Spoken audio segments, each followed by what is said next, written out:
తెల్లవారుజామున సుప్రభాత దర్శనం చేసే ముందు రాత్రి ఏకాంత సేవ అయిపోయిన తర్వాత అక్కడ ఒక పాత్రలో మంచినీరు పెట్టి తలుపులు మూసేస్తారు. రాత్రి చతుర్ముఖ బ్రహ్మగారు వచ్చి స్వామివారి పాదాలు కడుగుతారు. కడిగిన తర్వాత ఆ పాత్రలో నీళ్లు కొన్ని మిగిలిపోతాయి. ఆ మిగిలిపోయిన నీళ్లు సుప్రభాత సేవకు వచ్చిన వాళ్ళకి తీర్థంగా ఇస్తారు. అందుకే ఇప్పటికీ వెంకటాచలంలో సుప్రభాతానికి వెళ్ళిన వాళ్ళకే బ్రహ్మతీర్థం అంటారంటే బ్రహ్మగారు పాదాలు కడగగా మిగిలిన నీళ్లు.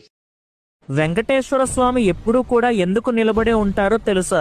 ఒక రోజు ఇదే విషయాన్ని ఒక భక్తుడు స్వామి వారికి ఈ విధంగా అడిగాడు. స్వామి, మీరు 365 రోజులు 24 గంటలు ప్రపంచంలో ఏ ఆలయంలో అయినా సరే నిల్చొనే ఉంటారు. మీరు కూర్చోవాలి అనుకుంటే బంగారపు సింహాసనాలకి కొదవ ఉంటుందా? అయినా సరే ఏదో శిక్ష అనుభవిస్తున్న వారిలా ఎప్పుడూ నిల్చొనే ఉంటారు, విశ్రాంతి తీసుకోవచ్చు కదా అని అడగ్గా అప్పుడు స్వామివారు ఈ విధంగా చెప్పారు. ఎలా విశ్రాంతి తీసుకోమంటావయ్యా? అప్పుడప్పుడు ప్రవచనాలు చెప్పి పూజలు చేస్తున్న నీకే విశ్రాంతి దొరకడం లేదు.